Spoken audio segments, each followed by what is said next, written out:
So ayan mga kamamshis, andito tayo ngayon sa ginagawa nilang mushroom production. At andito ang mga tatlong masisipag na guro ng MPNHS. Hi! Hello! Si Ma'am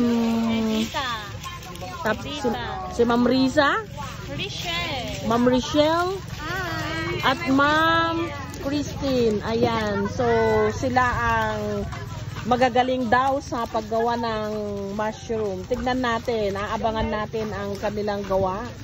Kung maging successful ba, marami bang tutubong mushroom? Marami po yan at kami ay nakapag-practice na kung paano bumunot na dahon ng saging. Sige nga ma'am, bigyan mo ako ng brief background sa paggawa ng mushroom. Una po, syempre, gagawa tayo ng tent ng o paglalagyan na i-cover natin ng black canvas para hindi pumasok ang hangin. Pagkatapos ay magpe-prepare naman tayo o kukuha muna tayo ng dahon ng mga saging at ipo-form natin ito.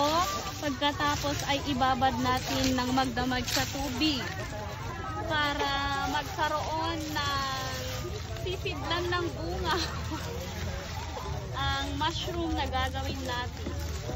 Ganito lamang po kasimple ang gagawin natin. I-wrap around po natin ang bawat sulok nito. Parang ganyan. At ito na po ang ibababad namin sa tubig ng magdamag. Ikaw naman, Ma'am Richelle.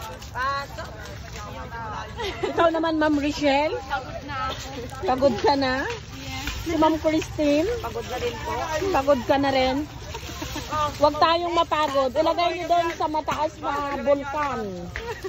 Ayan. May bulkan tayo. May bulkan din kaming ginagawa doon, mga mamshis. Ay, bongga. Ayan. So, ito po, inuumpisahan na nila. After po ng kanilang finished product, babalikan natin sila. Sayang ang lipstick ni Ma'am Richelle. Hindi mo ako ginaya, hindi nag-lipstick. Siyempre, para hindi magmukhang hago. Fresh pa din kahit pagod. Wow. So, hanggang dito muna mga kamamshis.